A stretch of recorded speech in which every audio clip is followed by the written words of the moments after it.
उद्याला महाराष्ट्राचे मुख्यमंत्री एकनाथ शिंदे यवतमाळ नगरीमध्ये येत आहेत। त्यांचे स्वागत आहे, यांच्यात दुमतच नाही। पण मुख्यमंत्री लाडकी बहीण योजनेच्या माध्यमातून महिला सक्षमीकरणाच्या नावाखाली जर स्वतःच्या पक्षाचे ब्रँडिंग आणि प्रमोशन करत असतील तर ही गोष्ट संपूर्ण महाराष्ट्रासाठी लज्जास्पद आहे।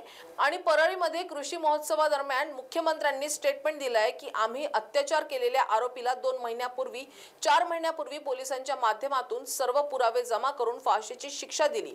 तर मग आमचा प्रश्न हा आहे की फाशी दिलेल्या आरोपीचे नाव काय, कोणत्या सेंट्रल जेलमध्ये फाशी दिली गेली, कोणत्या लोकेशनला दिली गेली, या प्रश्नाची उत्तरे जर आम्हाला उद्या मुख्यमंत्र्यांच्या प्रशासनाच्या माध्यमातून भेट करून देऊन जर मिळत नसतील तर आम्ही उद्या होणाऱ्या कार्यक्रमाचा तीव्र निषेध करू।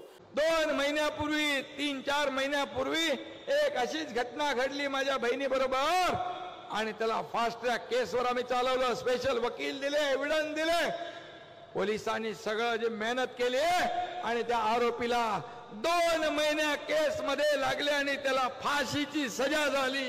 उद्याला महाराष्ट्राचे मुख्यमंत्री माननीय एकनाथ शिंदे आमच्या यवतमाळमध्ये येत आहेत। माननीय मुख्यमंत्र्यांचं यवतमाळ नगरीमध्ये स्वागत आहे, याच्यामध्ये दुमत नाहीये। पण महाराष्ट्राचे मुख्यमंत्री ज्या कार्यक्रमाकरता यवतमाळमध्ये येत आहेत त्या कार्यक्रमाबद्दल आमचा निषेध आहे। कारण मुख्यमंत्र्यांचा कार्यक्रम आहे महिला सक्षमीकरण, सशक्तीकरण, आणि हा संपूर्ण कार्यक्रम जिल्हा यवतमाळ प्रशासनाच्या माध्यमातून आमच्या यवतमाळ जिल्ह्यामध्ये राबवण्यात येत आहे। माननीय मुख्यमंत्री यवतमाळमध्ये येऊन जर स्वतःच्या पक्षाचं ब्रँडिंग प्रमोशन करत असतील तर हे 100% लज्जास्पद आहे। लाडक्या बहीण योजनेच्या माध्यमातून मुख्यमंत्र्यांनी स्वतःच्या पक्षाला प्रमोट करण्यासाठी स्थानिक पातळीवरती प्रयत्न करण्यास सुरुवात केलेली आहे। या गोष्टीचा सुद्धा आम्ही या ठिकाणी निषेध करतो।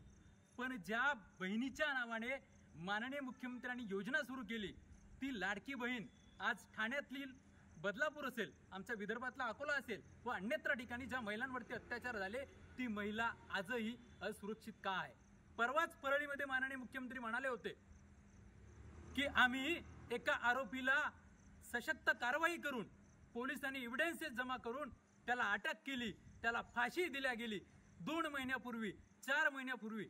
मुख्यमंत्र्यांच्या शब्दामध्ये 100% तफावत आहे आणि हे बोललेलं वाक्य संपूर्णपणे चुकीचं आहे।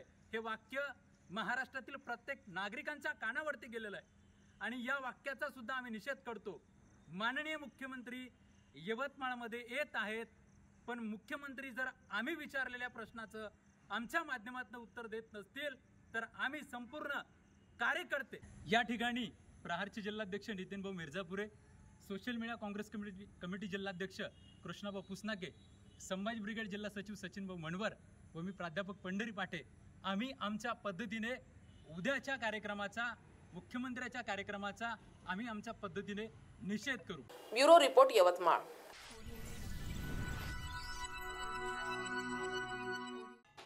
नवे क्षितिज, नवी पहाट, फुलावी आयुष्यातील स्वप्नांची वाट। स्मित हास्य तुमच्या चेहऱ्यावर राहो, तुमच्या पाठीशी हजारो सूर्य तळपत राहो। मान्य श्री सतीश मोहोड यांना महाराष्ट्र टीव्ही 24 कडून वाढदिवसाच्या हार्दिक शुभेच्छा।